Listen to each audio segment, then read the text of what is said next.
Hi. Hi, everybody. Welcome to a Facebook Live chat with PSI Georgia. My name is Kate Rope, and I am a journalist and author, and I'm also a two-time survivor of postpartum anxiety. So I'm intimately familiar with what it feels like to struggle after having a baby. And I've spent the last 6 years of my writing and editing career researching and writing about how to take care of yourself if you are experiencing a perinatal mood or anxiety disorder, what we used to just call postpartum depression, during pregnancy or after childbirth. And I'll just say a little bit about that right now in case that's new terminology for you. So we used to talk about postpartum depression, and that is still a thing, but experts now understand that there's a range of disorders that can happen, and they don't just happen after you give birth. They can happen during pregnancy, and they can happen in the first year after giving birth, and they're not always depression. They don't always feel like what you think of as depression. A lot of times they come with rage, anger, anxiety, which was what I experienced. And as many as 20% of women can experience in them. They're the most common complication of pregnancy and childbirth, actually. They're twice as common as gestational diabetes. So they're a medical thing that happens, and there are treatments for them. And there are also things that you can do to help yourself feel better as part of a treatment plan or once you're recovering. And that's what I'm going to talk to you about tonight. So the first thing I want to say is if you are not feeling like yourself, if you're experiencing symptoms, if you're feeling hopeless or regretting having a baby, feeling like your family would be better if you weren't there, if you're feeling unremitting rage, incredible irritability, if you can't sleep, even though you're exhausted, if you find yourself constantly worrying about your baby's health or your health, there's more symptoms, and you can find them on the Postpartum Support International Georgia chapter website. If you find yourself experiencing those symptoms, reach out for help because they are treatable and there is good help available. So I want to say that at the beginning. But there are also things you can do for yourself that can help you feel so much better and make a big difference as well. So that's what I'm going to talk about today. And there's four main ones. Sleep, exercise, and we don't have to get crazy about that. We mean moving your body in some kind of consistent way. Don't have to run a marathon. And social support, building your village, as well as carving out real ways to care for yourself in whatever way is possible, with whatever stage of motherhood you are at. So we'll talk about all four of those. Let's start with sleep. So sleep is the foundation for everything. There is a reason that sleep deprivation is considered torture by the Geneva Convention, because when you are sleep deprived, your brain cannot function as it should. So the number one thing you can do to prevent experiencing a perinatal mood or anxiety disorder and to alleviate your symptoms is to get a good amount of sleep. Now you have a baby. If we're talking about the postpartum period, it's not easy to get sleep. I get that. We all get that. But there are things you can do to get an amount of sleep that will make a difference in your mood. So here's what we know about sleep and your mood. Sleep deprivation increases your risk of depression and anxiety. It worsens symptoms of mood disorders such as bipolar disorder and depression. So it increases the chance that you'll experience a mood disorder, or if you have one, it worsens your symptoms. So we need sleep to process information, to consolidate memories, to repair our muscles, to repair our brains, and without it, our brain starts to function less well, putting us at risk for mood disorders like depression and anxiety. So the most important thing that you can do is to make sure you get a good chunk of sleep. We know if you have a new baby or if you're really pregnant and peeing 5 times a night. You're not going to sleep 8 hours straight. But what's important is trying to get at least a 3-hour chunk of sleep, because that will enable you to go through a full sleep cycle and get to the part of sleep that's the most restorative for your brain and your body. So how do you do that? If you have a new baby, the most important, and you are raising that baby with a partner, the most important thing you can do is split nighttime duties. Even if one of you is the one going into an office and one of you is at home, you're both working all day long and you need to be at your best and you need to have solid sleep chunks. So you can break it up where maybe you go to bed at 8 o'clock. If you're breastfeeding, you can pump, go to bed at 8 o'clock, try to sleep till 9, 10, 11. Your partner handles a feed in there with a bottle, and then you handle 11 midnight to 2 or 3, and then you swap again. If you need to, sleep in a different room so that you don't hear the baby, so you can really, really get deep sleep. Sometimes you'll have something will be working and then it won't work. So then you reevaluate. Should I be going to bed earlier? Should I be going to bed later? Should I sleep in a little later? If the baby feeds at 5 a.m., but then sleeps till 9, well, great. Feed the baby at 5 a.m. and you can sleep till 9 and you can get a solid 4-hour chunk of sleep. So look at your night. And again, if you have a partner with whom you're raising your baby, sit down together, map out a plan where you each get a couple 3-hour chunks in the night of sleep. That's your bare minimum. If you can get more than that, great. But that's the bare minimum of what you should be aiming for. If you are a solo mom and your partner is deployed or you are raising your baby yourself, then recruiting family and friends to do the same thing would be really important.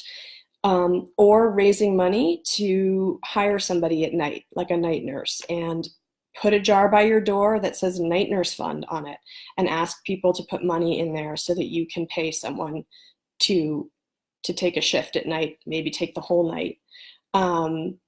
You can even, if you're thinking ahead, you can put this on your registry. It's way more important than most of the stuff on your registry, except for maybe car seats. But other than that, having good sleep as a new mom is critical. So put a night nurse fund as part of your registry for your baby shower or fundraise for it afterward. So that's sleep. The next thing would be moving your body. So exercise is really effective in decreasing symptoms of mood or anxiety disorders and decreasing the risk of experiencing one. They've done studies where people with mild to moderate depression have started exercising regularly and they can reduce their symptoms by 50%. So it's big. And that's because when you move your body, you increase the neurotransmitters, the flow of the neurotransmitters in your brain the same way that antidepressants do. So it's like a natural antidepressant. In order to get that effect, experts recommend you go for 20 minutes, 3 to 5 times a week of moderate intensity. Now, if you haven't been exercising, if you're recovering from a C-section or a difficult vaginal delivery, obviously first you're going to want to talk to your doctor, and second you're going to want to build up slowly. You don't need to set a goal and then feel like it's so impossible to meet that you don't even try. So it might just be, tomorrow I'm going to walk to the mailbox to check the mail, and 2 days later I'm going to walk to the corner and wave to my neighbor, and 3 days later I'm going to walk around the block. So you can build up very gradually and make it work with your routine. You can put the baby in a carrier, put the baby in a stroller. There are lots of wonderful Mommy and Me fitness classes out there that you can join. Again, that's probably after you're a little farther along in your physical recovery. But the point is, just start small and keep at it. And if you don't take my word for it that it's going to help you feel better, let me just ask you to do one little thing, which is get a little notebook, or you can use your phone, And before you walk out that door to do an activity, rate your mood on a 1 to 10 scale. 10 being I can conquer the world, 1 being I don't want to get out of bed. And then rate your mood when you get back from that little bit of exercise. And very quickly, I think you will see that it is having an effect on your mood. Even if you walk back in the door and right away the baby starts screaming and you kind of forget that you felt better for 20 minutes, write it down for yourself. So you're proving to yourself the value of moving your body. And then you're going to start to experience the mood boosting, the boosting of the mood enhancing chemicals in your brain. So that's a huge one. And the next one is building your village. So we know the phrase, it takes a village. And that's really, really true. Human beings, evolutionary biologists now know for a fact that the only way human beings were able to evolve into the complex beings that could make a computer that can record me talking to you in your living room, the only way we're able to do this and be so smart and have such big brains is because many, many people helped raise us.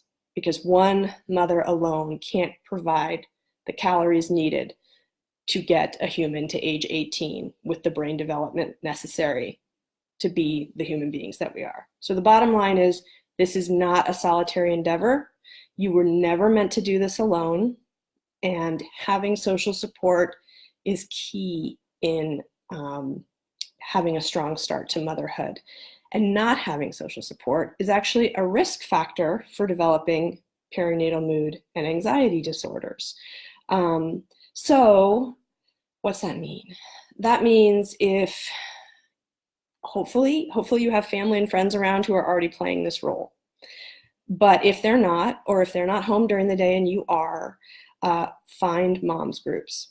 Go on meetup.com and look for, whatever your kind of mom is, solo moms. If you're, an Asian mom and you want to find an Asian mom group, if you're going back to work in 3 months or in 2 weeks and you want a group that will be also returning to work, you can go on there and really kind of try to find people that fit with the experience you're having.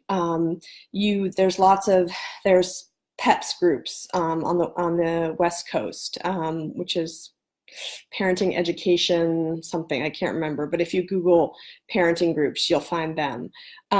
There's MOPS for Christian moms, La Leche League if you're breastfeeding, and then a lot of times baby stores in your neighborhood will pair you up with moms that were delivering about the same time, and you can get together at a local coffee shop, story times at the local bookstore with your baby, mommy and me yoga.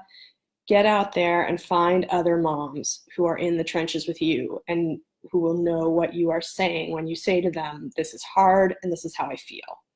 And if you go and you find a group and you don't get that look of like, oh yeah, I get you, sister, then go to another group.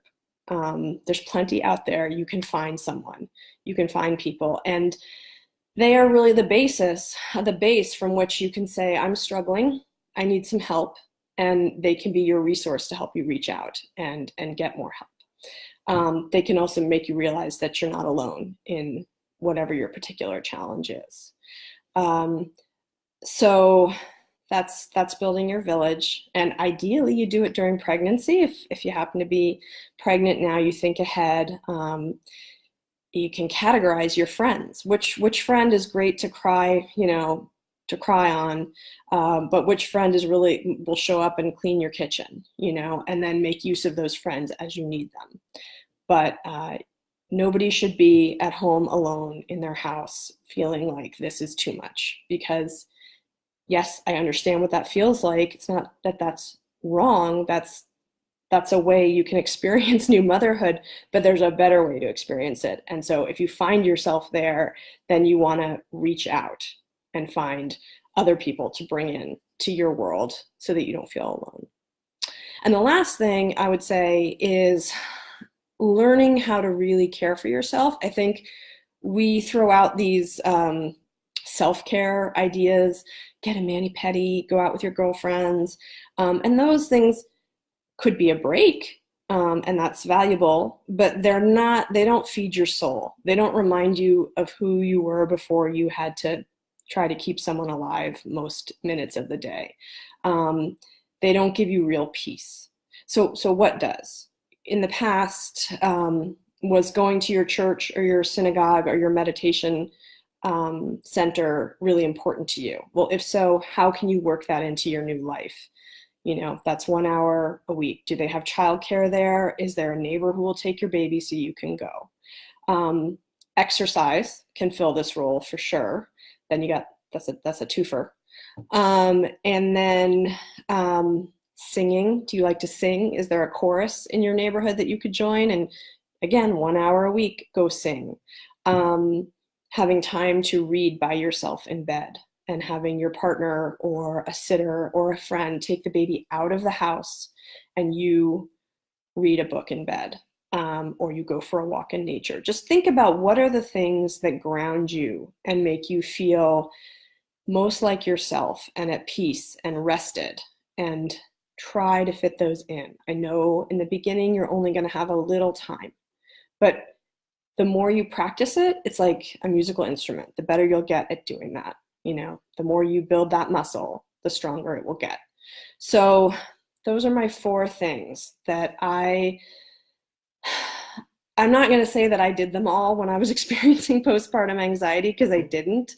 But I now understand through all the research that I've done how important they are. And so it's sleep, it's getting solid chunks of sleep, moving your body consistently.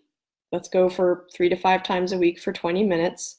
You don't have to be running, but really getting your body moving in some way, and work up to that slowly. Find support through friends, through family, through online groups. Facebook, I should have mentioned, is obviously another great place to find moms groups, and a great place to have moms groups that you can be in when you can't leave the house. You can go online and just say, I've had a baby on me breastfeeding all day and I'm going to go crazy. Any, online groups. And again, make sure they feel true to you and who you are as a mom. There's lots of different choices. There's formula feeding, there's breastfeeding, there's attachment parenting, there's crying it out. And there's doing combos of those things. But find spaces that are welcoming to just hearing what you need and supporting your choices. And if you find yourself in a space where one particular dogma is really being pushed and that doesn't feel right to you, then find another space, because there's moms doing the other thing too. And there's moms doing 20 other things. If there was one way to take care of a baby, we would have figured it out by now. There isn't. There's a million ways to do it. Okay, and then the last thing is finding something that feeds your soul, like true self-care. So those are the 4 self-care strategies. What I do want to say is that none of them is a replacement for treatment when you need it. So for me, my postpartum anxiety, I had it 2 times. Both times it was pretty severe. It affected my day-to-day functioning, couldn't sleep, had repetitive concerns about my daughter's health, did things to try to quell those concerns, like Cloroxing every page of the board books that my husband brought home from the library. If you find yourself experiencing symptoms that are making it difficult for you to function normally, or any of the things I mentioned at the beginning of the broadcast, then you need to reach out for professional mental help, because there's really good treatment for these. There's really great psychotherapy. There's good medication. There's medication you can take while you're breastfeeding. You can do a combination, which is what I did. So what I want to say is, if you feel if the idea of moving your body just sounds like, oh my God, I couldn't possibly, and now she's telling me to move my body and I just feel terrible and I can't even do that. Okay, so you're not at that stage yet, and what you need is a professional mental health support to get you to a point where then you can feel like you can move your body. So it's just about getting the help that you need where you are. And if you do feel like you want professional mental health support and that would be helpful to you, or if you just want to talk, who knows, you can call and maybe they'll say, I think you're doing all right, although if you call someone and they don't listen to what you're feeling, then you need to call someone else. You need to talk until somebody will listen. Because I went to my primary care doctor and explained how I felt. And he said, I think it's just the steroids you were on and you're coming off them. And if you're really not doing well in a month, come back to me. But in a month, I was really dysfunctional. So there's no harm in reaching out. And if you feel like you're not being heard, keep reaching out. And one of the best places to go is the Postpartum Support International warm line for the entire country. And if you're in Georgia, we have a helpline too at PSI Georgia chapter, PSIGA.org. So yeah, that's, I think, everything that I wanted to cover. And you can learn more about perinatal mood and anxiety disorders by going to the Postpartum Support International website, by going to PSIGA.org. And if you want to learn more about preparing for motherhood and knowing when you might need extra help and sort of putting things in place to begin motherhood from a place of strength, I have a new book out. It's called Strong as a Mother: How to Stay Healthy, Happy, and most importantly, sane from pregnancy to parenthood. And you can find that anywhere books are sold. So that's another resource. And it also has a lot of resources in the back of the book. So I just want to say thank you for joining us. Thank you for taking the time to think about what you can do to make your mental health as good as it can be.